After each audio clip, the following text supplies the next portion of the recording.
Hello, what culture people? It's me, Simon Miller. And as I stand here today with my hood up on the last day of National Hood Day, and go watch the videos from last week if you don't know what National Hood Day is all about, we have just seen the Elimination Chamber 2018, and it's one of those events where we're all like, I wonder who's going to win the Elimination Chamber? Who could possibly come out on top? Who on earth could be the victor? You already know the answer. I'll save it until we get there later, but if you don't know, you haven't been watching wrestling. But enough of that, because you are watching Ups and Downs, the show where we go through other shows and we give the good bits an up and we give the bad bits a down. It's just one big review. I'm in charge, I'm at the steering wheel, I'm flying the fighter jet. Let's up some downs.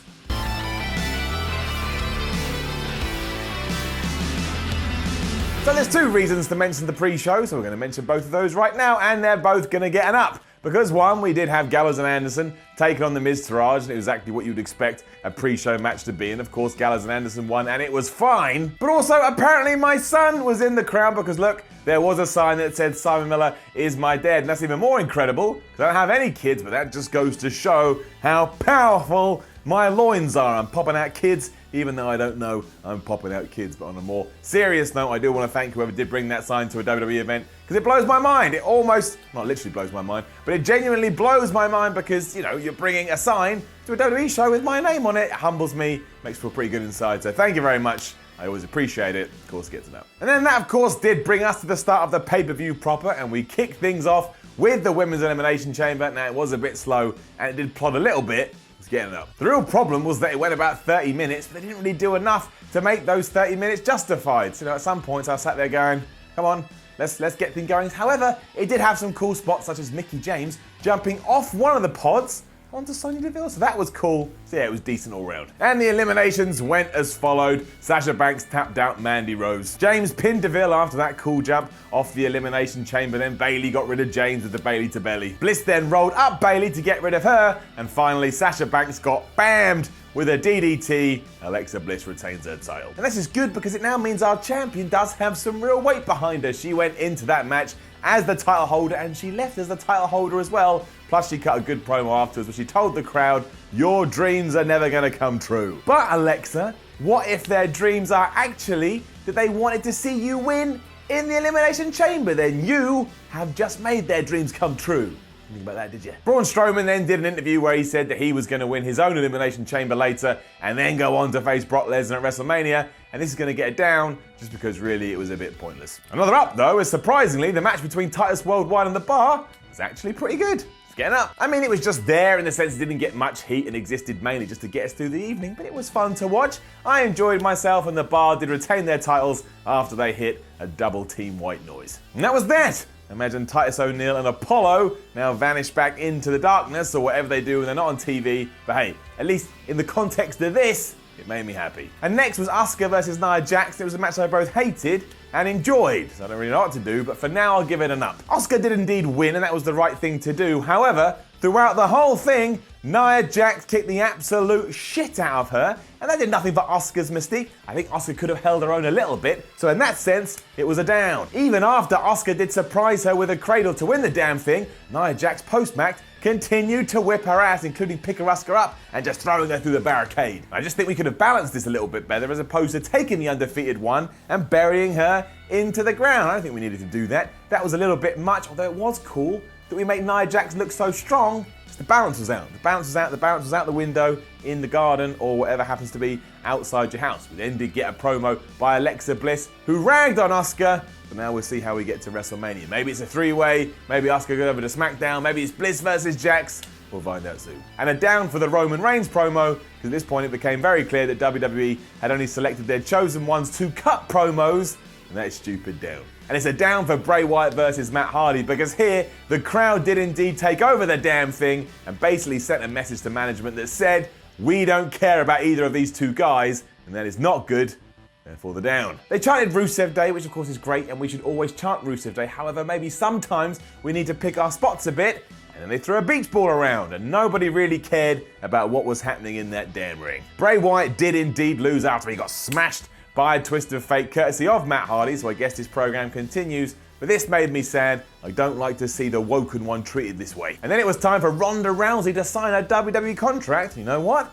I thought this was good. Up. The basic premise was that Triple H wanted to put her over as if she was the biggest star that WWE had ever signed. And whether that's true or not, doesn't matter. This is exactly the angle and exactly the direction WWE should have taken, so it was good that they did. And that made Ronda happy, and she spoke as such, and the crowd were mostly behind her here, so that also added to everything. And then Kurt Angle was like, no, I've seen enough of this. I'm interjecting. So yeah, after hearing this big loving, Angle got on the microphone and said, well, you know what? After WrestleMania 21, he meant 31, and he did correct himself. All he'd heard from Triple H is him ragging on Ronda Rousey and saying that he wanted to own this woman and make her pay for what she did. They wanted revenge, and of course Triple H and Stephanie McMahon were all like, hey, we didn't say that. Calm down, Kurt Angle. You've got the flu and you're delirious. But eventually, Ronda had heard enough and clearly believed the former Olympian, and she grabbed Triple H and she slammed him through a table. That was good. Then Stephanie got all mad at Ronda because she'd thrown her husband through a table, so she slapped her. That was stupid, wasn't it, Steph? And Ronda gave her that awesome, oh, I'm so mad stare, which meant McMahon bailed out of the ring, and all this was great. All of this was great. We have now set up the WrestleMania match, and I presume it's going to be Kurt Angle versus Ronda Rousey versus Triple H and Stephanie McMahon, and it all happened within like a 10-15 minute segment. It ticked all the boxes. It did what it had to do. Well done, WWE. You're proving that when you want to do something right, you can smash it out the park into the trees. And I don't know, what's after trees? Sky? Sun? Clouds? Don't know what I'm talking about. Move on. And I will say that WWE have covered themselves as well, because if you do get The Rock and you want him to be in this tag match, hey, he's a bigger star than Kurt Angle, so you can still figure that out. And if you can't, Angle can step in. Just worked well. It just worked well. All praise to WWE for doing something well. Which brings us to the main event in the men's Elimination Chamber, and again, I'm torn. However, after going through my feelings, I am indeed going to give it up. The problem is that everybody involved here had two direct agendas, and those two direct agendas kept contrasting each other, because clearly the whole point of this match was we've got to get Roman Reigns over, but we also got to get Braun Strowman over. And if you're doing that, eventually something's got to give, so eventually something gave, and it was stupid. The answer to keep both of them strong was to have Braun Strowman eliminate everybody else in the match, and I literally mean everyone. The Miz, Finn Balor, Seth Rollins, John Cena and Elias all got pinned thanks to Braun Strowman. However, what happened after that? Well, he got hit by 2 spears by Roman Reigns. That was it.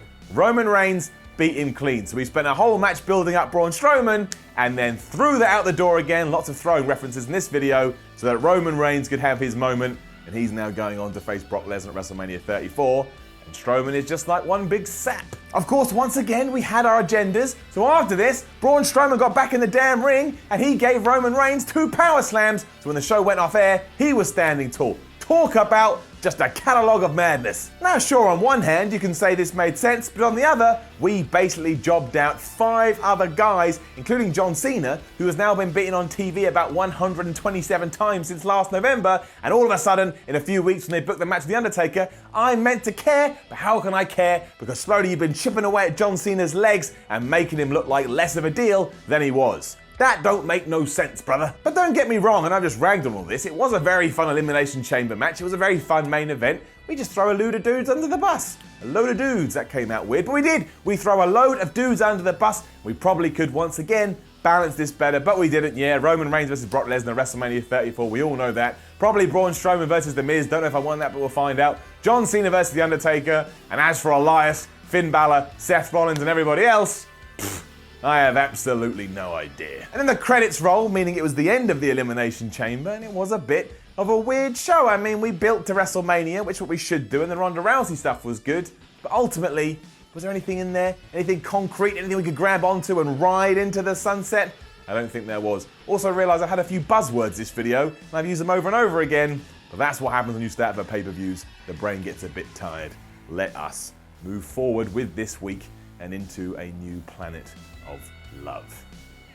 Now don't forget to leave a comment below and let us know what you thought about the Elimination Chamber 2018. Like, share and subscribe. Head over to WhatCulture.com and read about the Elimination Chamber. A load of articles there and stuff to do. And follow WhatCulture on Twitter at WhatCultureWWE. My name is Simon from WhatCulture, and make sure you join me for Ups and Downs on Raw tomorrow and Ups and Downs for Raw and SmackDown on Wednesday, so we can see whether this was a good or a bad week for WWE. That's the only way to find out, even if you watch it yourself. You need to come here, lay your pants on the floor and get jiggy with it. Don't know what that means. End of the video. So, thanks for watching. Please feel free to click on any of these things around my head, or something terrible might happen to the dog. Too sweet me, bro. Traitor. Traitor.